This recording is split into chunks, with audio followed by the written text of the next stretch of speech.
We're going to work our hip flexor mobility in the frontal plane. So in a little lunge or a split stance position, doesn't have to be a big lunge. We're going to work on the hip flexor mobility from the movement that you can see happening from the front. This happens in two ways. Either the pelvis moves on axis or off axis. So the axis would be through the pelvis, or it moves off axis. So let's just get going and it'll make sense as we go. So we're gonna start by simply posterior pelvic tilting. Just a traditional hip flexor stretch. You should feel that already in the front of your hip. So again, the posterior pelvic tilt. Think of your pelvis as a bowl of soup. You're pouring some soup out the back, okay?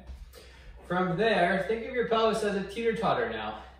You're gonna have the bigger kid on the side of the pelvis where the leg is back. So that drops, but everything needs to stay stacked, okay? So we're not leaning out to the side, none of that, okay? So the pelvis drops, you maintain 2 points of contact in your back leg, and you should feel a stretch on this back leg and a little bit more on the inside to the adductor area, okay? So that drops, everything else stays stacked.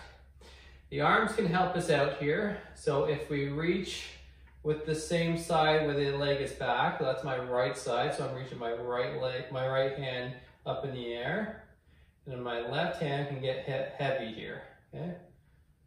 Everything stays stacked, and I feel a fantastic hip flexor stretch and also an adductor stretch because the pelvis is moving on axis. And I'm getting a stretch in those adductors. Eyes forward, hold this, and breathe. Okay. Let's switch to the other side, split stance. Posterior pelvic tilt. Let's go back to the teeter-totter. The bigger kid is on the left side now, where my leg is back. That's dropping. Immediately I'm feeling a stretch on the adductors. My heel is off the ground a little bit. The arms can help us out. So my left hand reaching up to the ceiling, and I'm really reaching here. Good. So I've got this nice little S curve happening, but everything's staying stacked. Hold this and breathe.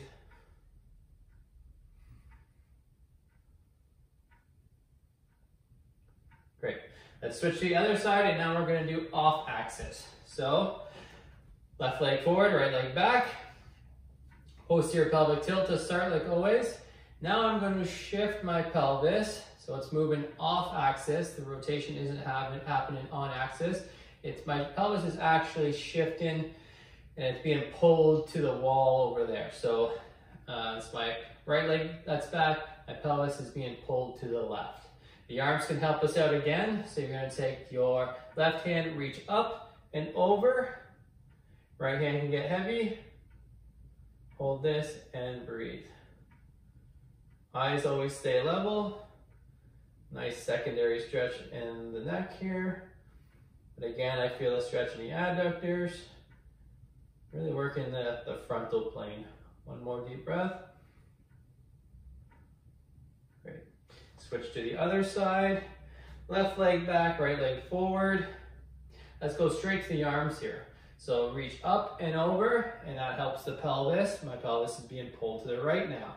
2 points of contact with the back leg. Heels off the ground a little bit. The pelvis was posteriorly tilted. This is reaching up and over. My left hand is getting heavy. I'm holding this and breathing. Eyes are level. One more deep breath. Great. And that was frontal plane hip flexor mobility.